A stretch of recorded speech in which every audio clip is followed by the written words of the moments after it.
Do you believe what you say you believe? Over the last 24 hours, Bitcoin has dropped down to $86,000. This is the first time in over 2 months that we've seen Bitcoin trading below $90,000, a critical level of support. And today I'm going to explain from 2 different angles why this correction happened, the short-term micro angle, which has to do with what's been going on roughly this week, and then we're going to look at the longer-term geopolitical realities that have led to this correction on Bitcoin that are now coming to a head, that have been building up for the last 30 years ever since the fall of the Berlin Wall. After that, we're going to discuss exactly when Bitcoin is going to hit a bottom, and then we're going to talk about what that bottom is going to look like, where we're going to go next, and what we should be doing about it. Cool. First of all, do you believe what you say you believe? You say, if you're clicking on this video, it's probably because you typed, why did Bitcoin just crash, into YouTube? Or because you saw the video and you were asking that question to yourself. Do you believe what you say you believe is an important question because it's it's a question of integrity. You probably believe in Bitcoin, which is why you care enough to be invested in Bitcoin, which is the reason that you are interested in this video topic in the first place.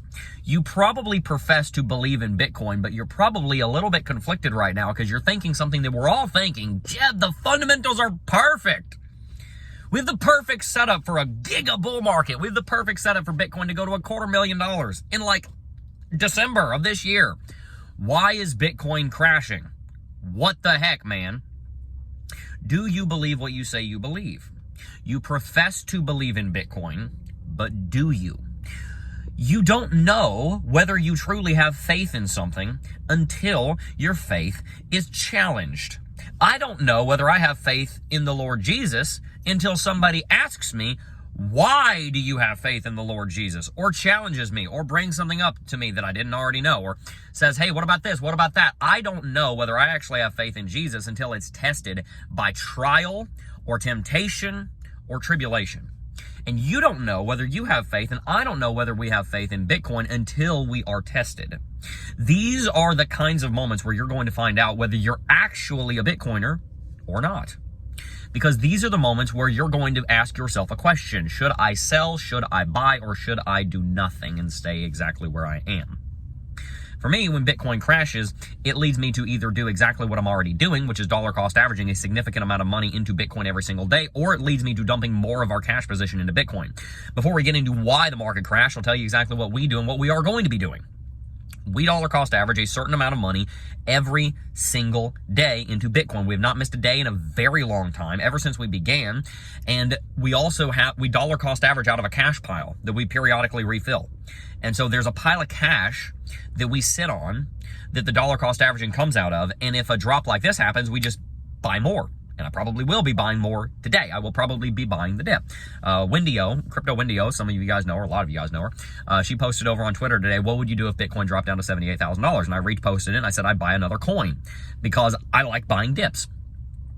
For me, when the market is going down, that's when I buy. When the market is going up, that's when I sell. I have inverted what my subconscious wants me to do, which is to sell low and buy high. Your noob mind wants you to sell low and buy high. So you just do the opposite and you'll do pretty well. Do the opposite of what your noob insider trader wants you to do and you'll do pretty well. But so why did the market crash? Well, in the short term, here's the short-term reason. The short-term reason is because Donald Trump has started to really push hard on these tariffs, introducing the reciprocal, if I can speak, the reciprocal tariff on every single other nation in the world about 2 weeks ago, which essentially means this. If a nation has a tariff on the United States, we will turn around and have the same tariff on them, which in my opinion is extremely fair, but you didn't come here for my opinion. The reason that this is important, we're going to talk more about here in a minute when we talk about the longer term geopolitical realities of what's going on in the world right now and the impact that that's having on Bitcoin. But in the short term, the reason that we are dropping is probably because those tariffs coming into full force right now are causing tribulation and trepidation in the United States stock market. The S&P 500 is trading sideways, and it's actually gone through a large correction. SPY is sitting at 597 this morning. We're all-time high at 609.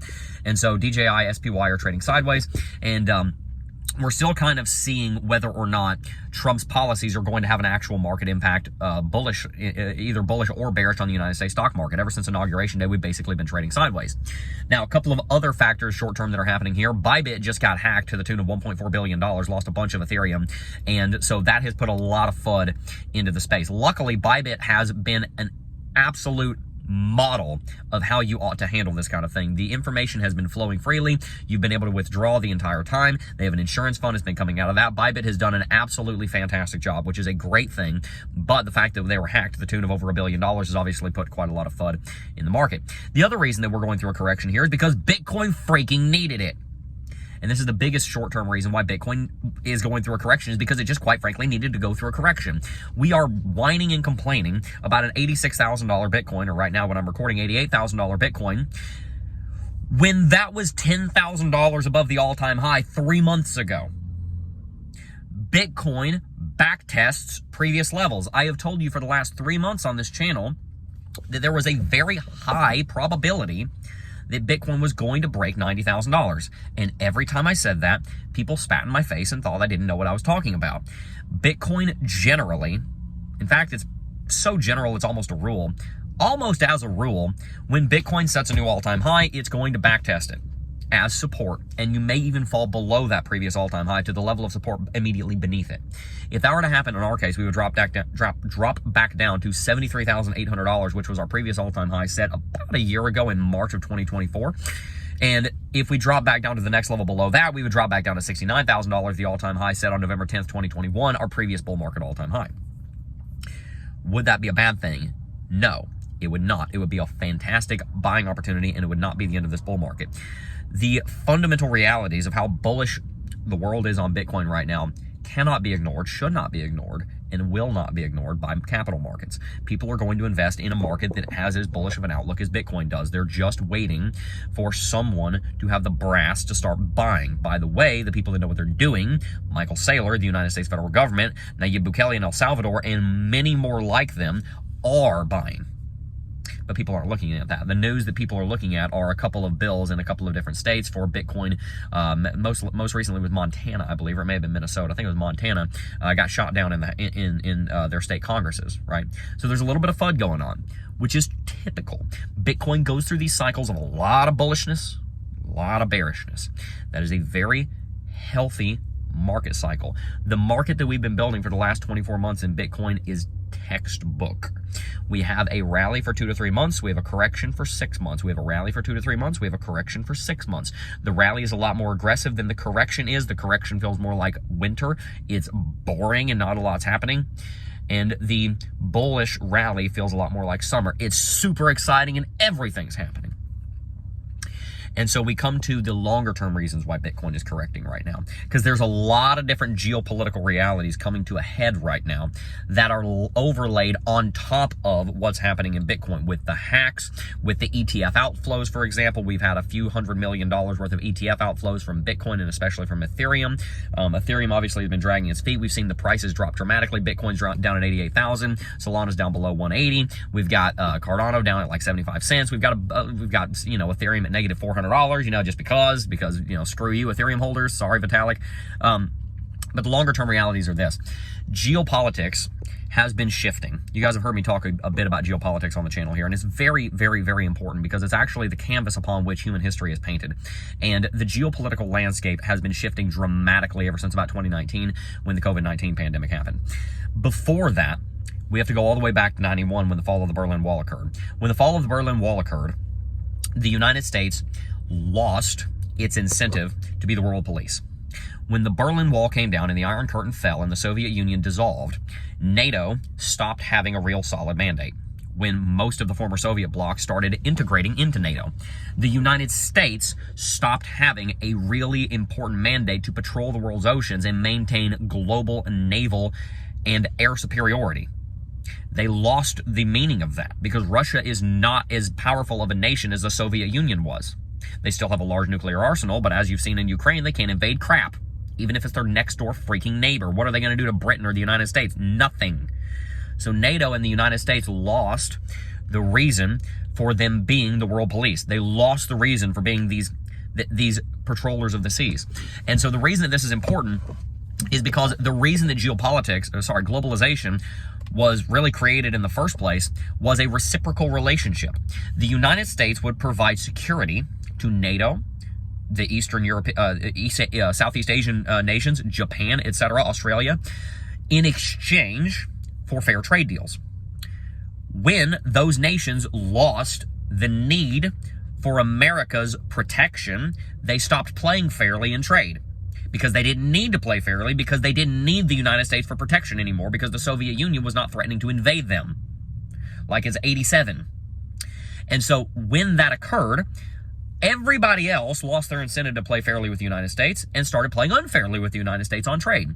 And so the United States response over the last 10 years, 10, 20 years or so, under every single president, whether it be Obama, Trump, Bush, or Biden, has generally been to move away from globalization because it no longer really makes sense for the United States way of life. It doesn't make sense for us to patrol oceans the world over so that other nations can get the jobs that could be here. And Trump is just a symptom of the problem, which is that globalization doesn't work for America anymore. People blame him for the tariffs, but actually it's not him. It's the system not working anymore because it was designed around the Soviet Union, and the Soviet Union doesn't exist anymore. So why does that matter? Well, for 30 years, globalization has been coming to an end, and globalization, as much as people argue about it, does have some good. It does bring down prices generally. It screws over Americans because a lot of the jobs get sent overseas, but it does generally bring down prices, and a lot of times it does help with global capital, with global markets. That's not to say that global markets won't succeed in a deglobalized society. What that does mean to say is that when you deglobalize a society, it's a little bit like walking into a state and saying, you've got one power grid, let's go ahead and switch that off and let's have 8 now. There's going to be a retooling cost. There's going to be a conversion cost. And so when you start doing reciprocal tariffs on the rest of the world while minimizing the amount of destroyers that the United States employs, lowering the patrolling of the world's oceans, lowering the safety of global trade, bringing down global trade for the sake of protecting America, because we're moving more into a protectionist mode. Again, under every single president, this is happening on both parties, not just Trump. Biden was doing some of it. Obama did some of this. Not a lot of it, but they did some of it too. When you move in that direction, in the long run, it theoretically ends up being better for the United States public because it's the quote-unquote America first idea. But in the short term, it freaking hurts. And that brings us to today. As I said, Biden was doing some of this, but not as much. Trump is coming in like a freaking sledgehammer because he can't get reelected, and he don't give a crap who he pisses off because he knows he's done after this. And so Trump is coming in like a metaphorical wrecking ball saying tariffs, tariffs, tariffs. We're going in this direction anyway. We don't have a choice. This is the hand that the 21st century has played America. It has to move in a more protectionist stance or get screwed over, and everybody knows it left and right. And so Trump is simply the hammer for the nail that always had to be hit. And so these tariffs were always going to come under left or right leadership. It was always going to happen. Trump was just the one that took the occasion to do it and be popular because it was going to always be the popular choice eventually. It was always going to go down in history as the right choice. And so he took that option. And so a lot of that's happening right now because he's extremely aggressive. And it, as predicted, is having a negative impact on global markets in the short term. Because when you start pulling plugs, saying, hey, eventually this is going to be more healthy, when you start doing that in the federal government by saying we're switching off all this crap, we don't need this, when we're renegotiating every single trade deal on the face of the planet all at once, every single one of them all at once, when we're lowering the amount of patrolling in the world's oceans all at once, because the necessity for globalization has disappeared, and finally we're waking up to the realization that globalization as it currently stands does not work for the American people, that's going to have a negative impact on every single market the world over in the short term. It just has the least negative impact for America. It has the biggest negative impact for majority exporter nations such as China, such as Germany, such as Japan, such as most of Southeast Asia. Those are the countries that are going to get screwed over by the end of globalization because they were relying on America importing their goods. It's going to have a negative impact on the United States, but it's going to be the smallest negative impact compared to the rest of these nations that are entirely dependent on us importing their stuff. That all leads to a shakeup of global markets. It leads to a correction in the United States markets. It leads to stagnation for a while before it actually ends up being a lot better for job growth in the future. In 2 to 3 years from now, you end up seeing a lot more stock market growth because the United States is faring better because we're not getting screwed over on every single trade deal. Again, this is a bipartisan issue. This is not just a Trump thing. Trump just happens to be the one with the brass to come in and do it.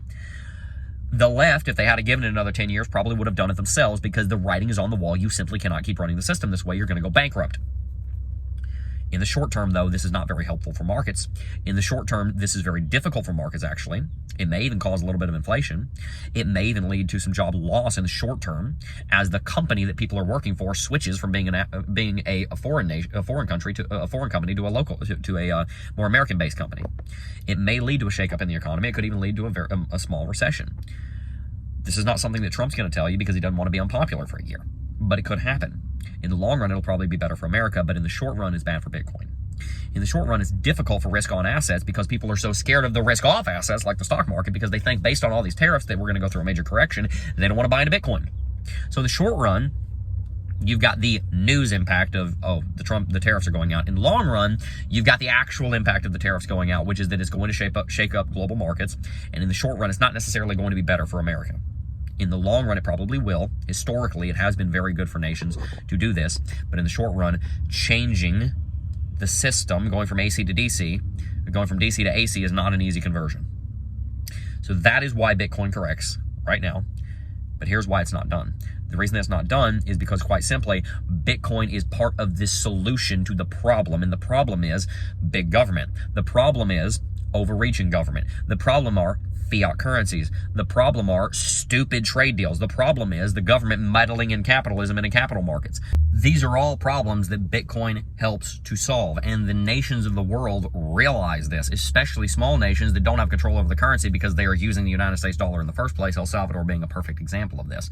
Bitcoin is coming in to solve this problem, and so in the long run, in the same way that tariffs and deglobalization is good for America in the long run it's a very good thing for Bitcoin because it leaves these nations to kind of fend for themselves, and they're going to need some kind of solid currency to be able to get through the challenges ahead because they just lost their biggest consumer, which is the United States, because they can't afford to sell to them anymore because of the tariffs.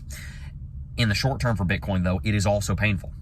Switching from a stupid practice to a wise practice is almost always going to take some short-term pain and some short-term sacrifice. And so this correction is something that makes a lot of sense. It is something that is temporary, which is why we are going to keep buying Bitcoin hand over foot and why we are going to be buying this dip. So stay tuned and keep watching because we've got a lot of content coming. I want to see you guys at the top. Don't miss out on a great buying opportunity. Now you understand why the correction happened, where we're going, why we're going there. So hopefully you're more informed so that you can have a little less fear and a little bit more faith. Peace.